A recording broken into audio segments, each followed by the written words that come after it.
the lever up out of the way. That way it engages the deck. We'll go ahead and pull the key switch out of it.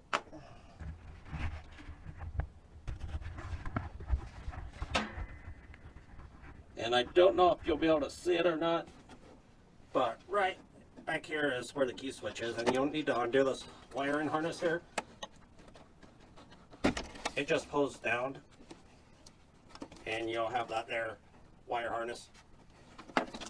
And there will be 2 tabs, and it just pulls up out of there like that. And I put it back in. On some of them, you should be able to get the wiring harness pushed up out of there enough that you can plug it in before you get it down in there. Makes it easier.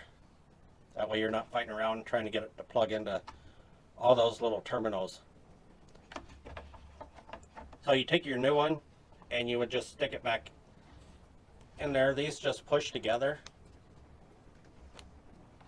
And make sure you got it plugged in good there. And you'll have them little tabs that I was showing you on the sides here.